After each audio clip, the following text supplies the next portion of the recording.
wakas guys, finally, official na yung ating realme X50 Pro 5G. Hey guys, it's your Girl Mary and welcome back to my channel. Ang tagal nating inabangan guys, ang realme X50 Pro at finally dumating na nga siya dito sa atin. And sa mga hindi nakakaalam, ito po yung kauna-unahang realme smartphone na merong 5G connectivity at ito rin ang una nilang postpaid partnership with smart communications. So ayun, realme X50 Pro 5G is exclusive sa smart communications. Nakita niyo sa title, ang sabi ko, itong realme X50 Pro 5G ay yung much needed value flagship natin this year, 2020. Bakit? Syempre guys, malalaman nyo yan on today's video. For now, unbox muna natin siya ng mabilisan. The box is a very straightforward guys. Very Realme, all yellow. At syempre, yung kanyang branding na X50 Pro. Let's open it. Actually guys, medyo matagal ko na siyang ginagamit. Magto 2 weeks na ba or 10 days? Basta, matagal na guys at I really did enjoy this smartphone. Talagang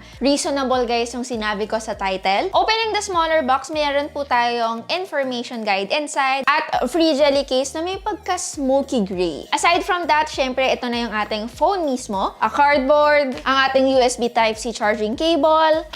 At syempre guys, yung ating panundot, ayun, SIM ejector tool. At yung ating 65-watt super dart power brick. Yung color na meron ako for the realme X50 Pro, ito guys yung tinatawag na rust red. May pagka-burgundy siya. Sobrang elegante at ngayon lang rin ata ako nakakita ng burgundy na phone. It is also available in green kung hindi niya masyadong type yung pagka-red niya. So, unahin natin pag-usapan yung kanyang design. It's a glass sandwich smartphone, meaning glass po yung ating nasa likod at glass din syempre yung kanyang display. At syempre with the metal frame. Meron tayong curvy back and the curvy sides, making it easier for the grip. Okay guys, yung paghawak ko sa kanya, ang dami nagsasabi na medyo may kadalasan yung device. Well, yes, medyo may kadalasan nga siya dahil doon sa kanyang matte finish na medyo may pagka-frosted glass back. Para mas specific, yung ating glass sa likod ay made of Corning Gorilla Glass 5. At para sa bigat, 205 grams. So medyo may kabigatan siya kasi lagpas 200 grams na nga siya, but it's not to the point na masakit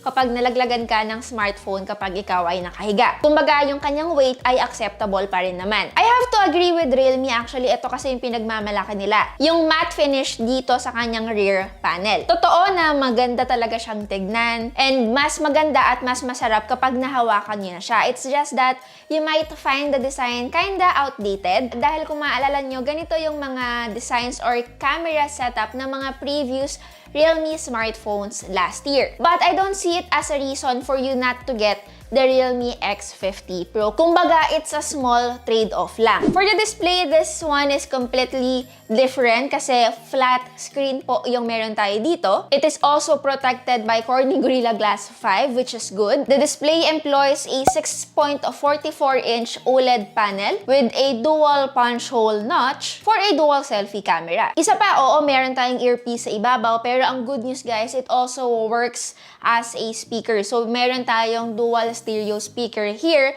sa realme X50 Pro 5G. And in fairness guys, it's pretty loud and maganda ang tunog ng kanyang bass. So kung gusto nyong marinig yung kanyang audio quality, ipa-flash ko yan after this clip.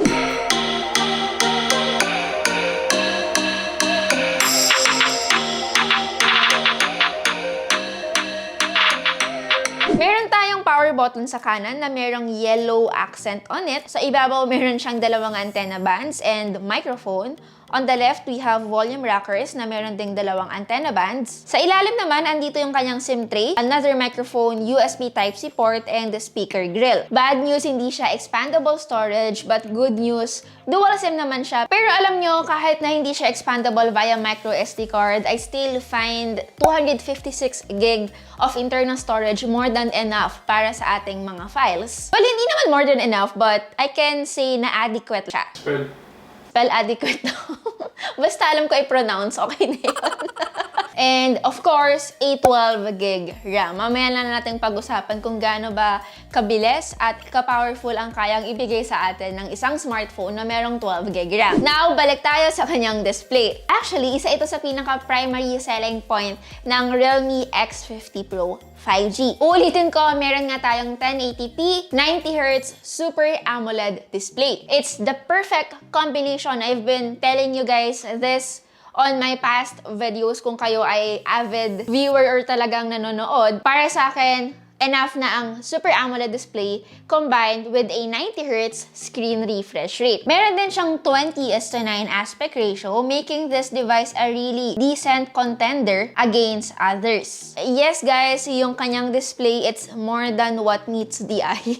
Para sa akin, napakaganda ng display experience na ibinigay sa akin ng realme X50 Pro. Given naman na meron siyang deeper blacks, more vivid colors, at syempre, sharper videos. And combined pa with a 90Hz screen refresh rate, mas naging solid yung experience ko sa kanya. Sa settings niya, you have an option to choose between 60Hz or 90Hz, at meron din siyang auto-select feature na kung saan it will automatically select the best screen refresh rate for you depending on the application that you guys are using. This will give you more battery life, especially guys kung kayo ay nasa labas. So yeah, that's it for the display guys. 5 stars siya para sa akin. Though baka yung iba lang hindi fan ng dual punch hole display, pero sa akin naman, hindi naman siya masyadong nagmamatter. It's not as intrusive kasi hindi naman din siya ganon kalaki. At habang nagigaming or nanonood, natatakpan ko rin naman siya ng aking kamay. So it's a matter of preference na lang. Bago ko makalimutan, for the display brightness, it maxes out at 525 nits. Manually yan guys ha, at kapag naka-auto setting naman, it can go as high as 635 nits. Now, let's talk about, guys, the performance. Realme X50 Pro 5G has the latest Qualcomm Snapdragon 865 chipset. As of now, guys, ang Qualcomm Snapdragon 865, ito yung latest chipset na ino-offer ng Qualcomm ngayon. At again, alam naman nating lahat na ang Qualcomm Snapdragon 865, automatic yan, meron agad yung 5G connectivity. Actually, we did tried the 5G connectivity sa Makati. And yes, guys, the download speed was fast. Para mas specific, ang Snapdragon 865, it has the new octa-core processor with Adreno 650 GPU. Again, paired with 12GB RAM and 256GB of internal storage. Guys, napakabilis nung trinay namin siya in Makati kasi umabot siya ng 500 Mbps. Ang tuto pa lang guys, sobrang grabe yung binigay na tong Realme X50 Pro. Lagpas siya ng 500,000 and to be specific, it's 607,398. And performance given by the Realme X50 Pro 5G was amazingly impressive. As expected from a smartphone with a flagship Qualcomm Snapdragon chipset. Equipped pa with a 90Hz screen refresh rate, making it a perfect combo, especially for gamers. Napakasarap guys maglaro ng Genshin Impact sa smartphone na to. Tried and tested namin yan. Graphics napakaganda at smooth ang gameplay natin. Wala po akong reklamo. So kung kayo ay competitive in terms of gaming, hindi kayo mapapahiya sa Realme X50 Pro 5G. And aside from that, alam naman natin na ang Realme na brand ay isa sa mga brands din na pumapasok sa isip natin in terms of gaming. So aside from gaming, let's talk about the multitasking. Ito guys, isa pa to. With 12GB of RAM under its hood, wala kayong ma-experience na lag switching between applications, at asahan nyo guys na kapag kayo ay bumalik sa isang application na matagal nyong iniwanan, mababalikan at mababalikan nyo siya. So performance-wise, flagship worthy talaga siyang tawagin. Ngayon, charging speed and battery. Again, ang sabi ko nga kanina guys, it supports 65-watt super dart fast charge technology with 4,200 mAh of battery capacity. Well, for the battery capacity, ito yung pinaka parang sweet spot. Expect ko na rin to guys kasi knowing naman din na battery efficient yung chipset na meron tayo dito, it will still last you up to 17 hours of playing videos and 13 hours of web browsing. For charging naman, expect the best of the best. I was able to fully charge guys the Realme X50 Pro in just under 35 minutes. Bago tayo mag-proceed sa kanyang cameras guys, dito muna tayo sa kanyang operating system. Actually, this is the first Realme UI 2.0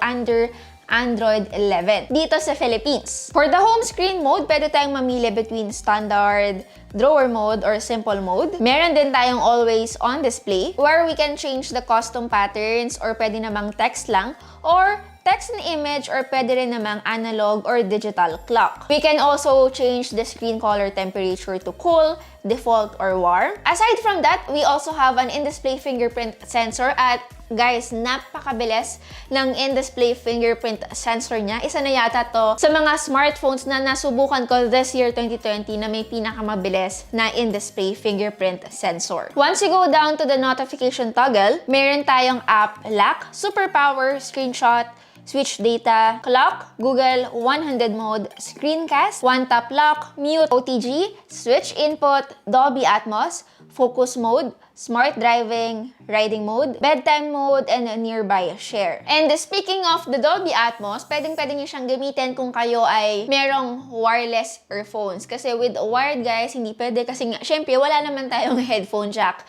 dito as expected sa mga bagong flagship devices ngayong taon. Meron din tayong smart sidebar sa gilid which really helps kung kayo ay mahilig mag-multitask. Ito na yung ating camera setup. Meron tayong 64 megapixels main camera, a 12 megapixels 20 times hybrid zoom telephoto lens, an 8 megapixels ultra-wide angle macro lens, and a black and white portrait lens. Para naman sa kanyang dual front camera, meron tayong 32 megapixels na merong Sony IMX616 and an 8 megapixels super wide angle camera. Unahin nating pag-usapan guys yung kanyang front camera. Hindi lang impressive yung kanyang camera quality, kung hindi yung kanyang video. Dahil yung dalawang camera na nasa harap, it supports UIS video stabilization, perfect na perfect for content creators. From the camera itself, guys, meron tayong of course the auto mode wherein we can choose between wide and ultra wide. Meron din tayong night mode at pwede rin natin siyang gamitin using the wide and ultra wide. Now let's talk about guys yung kanyang rear cameras. Dito bubungad sa atin of course yung kanyang auto mode wherein we can choose between 1 times, 2 times, or even 5 times. At syempre, hanggang ultra-wide. Don't worry guys, pwede tayo mag-switch between these cameras habang nagve-video recording. It also has the night mode na ang tawag ni Realme ay Night Escape Mode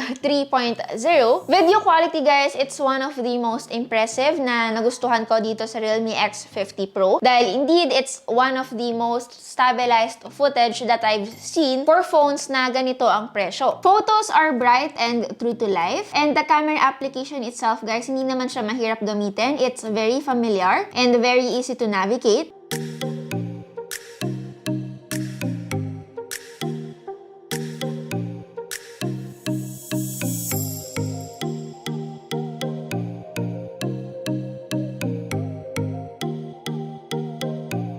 Now, to wrap things up para sa ating Realme X50 Pro 5G unboxing and review, I can say that the Realme X50 Pro 5G is one of the cheapest Snapdragon 865 smartphones that you can buy today. Para sa akin, it really is a full-fledged flagship from Realme. This smartphone really caught my attention in terms of its great sounding stereo speakers, napakaganda at napakabilis na display, a very impressive performance, and knowing na Android 11 pa siya out of the box. The only con or cons that I see on this smartphone is again, baka yung iba hindi lang magustuhan ng konti yung kanyang design kasi hindi nga siya ganun ka-updated. It's a matter of preference na lang, pero sa akin naman, nagustuhan ko siya dahil matte finish nga yung meron tayo dito. Alam niyo naman ako, laging pasmado. At syempre yung iba, they might find it lacking dahil wala siyang headphone jack or hindi nga siya expandable storage. But then again, lahat naman din ng ibang flagship devices ngayon guys ay ganito na. So I guess we just really have to accept the fact na wala na talaga tayong matatanggap na mga headphone jack at expandable storage sa lahat ng flagship devices na lalabas ngayon. So, paano yung postpaid plan, Mary, ng X50 Pro 5G sa Smart? Para sa kanilang Smart Signature Plan na 1,499 pesos, na merong one-time cash out na 6,990 pesos, and 400 pesos monthly amortization, ang monthly na lang nito ay 1,899 pesos. Sa mga Smart Signature plans. So ay both online and in stores. So yep, that is it guys for my Realme X50 Pro 5G unboxing and review. It's your Mary and see you on my next video. Bye guys!